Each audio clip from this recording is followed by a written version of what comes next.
Hey guys, Dr. Prometheus here, live on stream right now, and we just finished Mind's Eye.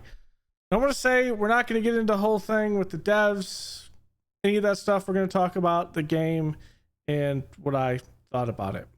So, kind of going through and the gameplay. I want to say that this game is generic as hell. It's just how it is. It feels and plays much like Watch Dogs 1 did in 2014. The issue is not 2014 anymore. It is 2025. So really the gameplay does nothing special, and I feel like the combat portions are just, this enemy is good with sniper rifle, I'm good with sniper rifle, let's use this. The issue is ammo. Then you don't have enough ammo, then you're kind of forced to use other weapons.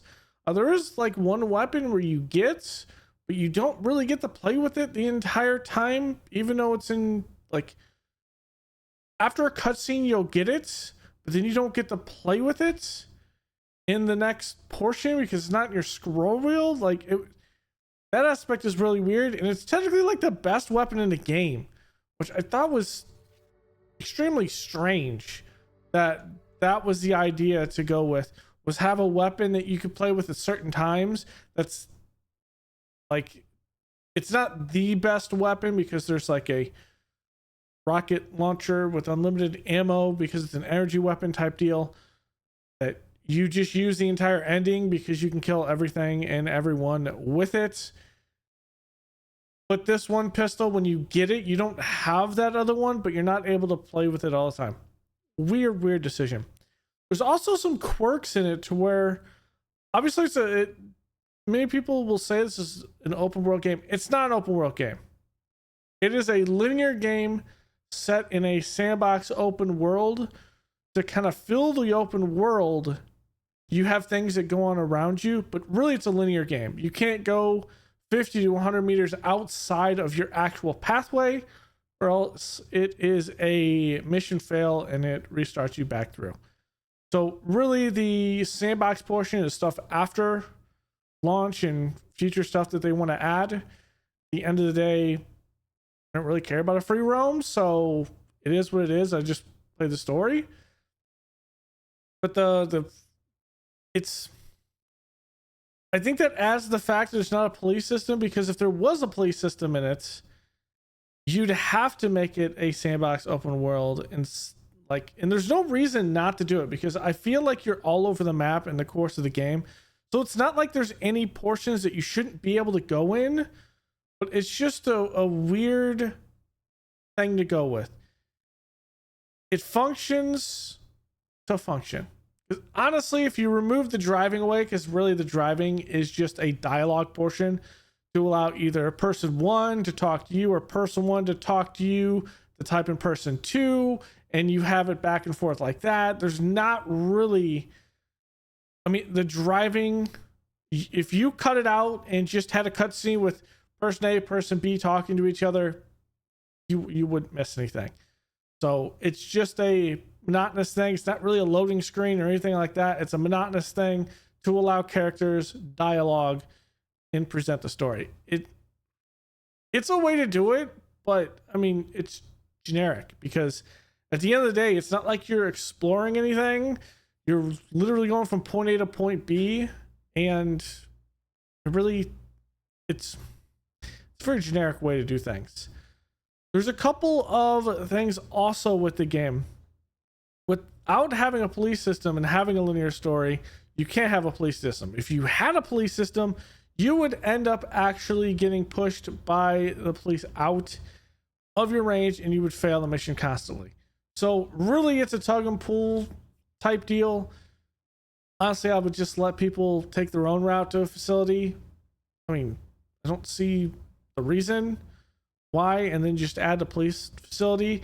They kind of do a cop-out way of, the corporation you work for has a back door into the police system because they run the cop bots, so you're not recognized, so you can pretty much do anything and everything that you want without any system actually getting in your way. So it's a very generic way to do it. but at the end of the day, even if you had it, wouldn't really do anything. It's not like, say, a game like GTA where the cops are actively a part of the story. You do something, cops react, you have to get rid of the cops, things like that. There's not really any missions. There's maybe like one mission where you have to lose a tail, and it's not really difficult because you're the player, and obviously you can just cut through areas that they can't, so they don't really chase you as much. So I mean, it's not really a big thing with that.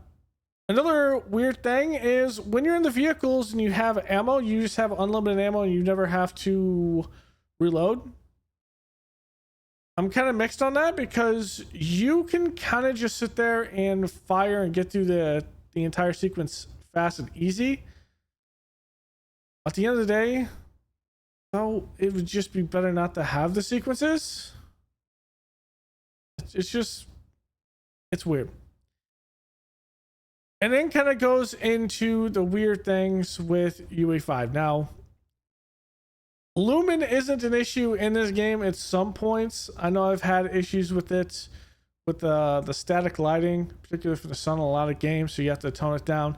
Not really a big issue in this game, but also majority of the time, either you're inside and you're not really outside. A lot of things end up kind of being in a way where the sun isn't a dynamic thing in the game per like you're not outside and you see the sun go down. It's like, okay, I do this mission, I go in this bunker to talk to this NPC, I come out of the NPC, it's night. So there's not really a organic day-night cycle when it comes to the story. There probably is one in free roam. I really don't care about free roam, so it is what it is. So it's kind of not there. But the issue is I have a 4090 and the main NVIDIA graphics update is still broken. I had a situation where I actually could not load the game whatsoever and play for more than 25 to 30 minutes before it crashed. It took me a day to figure that out, that it was my drivers. I had the same issue on Expedition 33, so I believe it is a UE5 issue in those drivers. Reverted back to April, had no issues until we start getting the late game. And I don't think that's a driver issue. I think that's a game issue. Just like a lot of games, as you're going to the end of the game, at this point, there were some frame rate issues, things popping in, things of that nature. But at the end of the day, I mean, by the time that happens, you're not really invested in the first place. I mean, the story is weird. And we'll go through a little spoilers if you really want to. Here it is. It's just weird. It is the thing. I don't want to say the story is bad, but it's not good. It's just a thing. Now, with me coming into this, they hint a lot of the idea of what we call in real life the singularity, which is at points at which an AI would surpass human intelligence. They talk about this as this character Morrison, he talks about it as the idea of the alpha, where an alpha event happens and the AI kind of takes over. They talk about this for 50% of the game. It puts you in the mindset that you are dealing with a rogue AI. At the end of the day, in the end of the game, it went from rogue AI, which was a meh to interesting, because I like that kind of storyline, to interdimensional beings are coming into the world to harvest humans. Yeah. I asked myself the same thing of what was that? Why?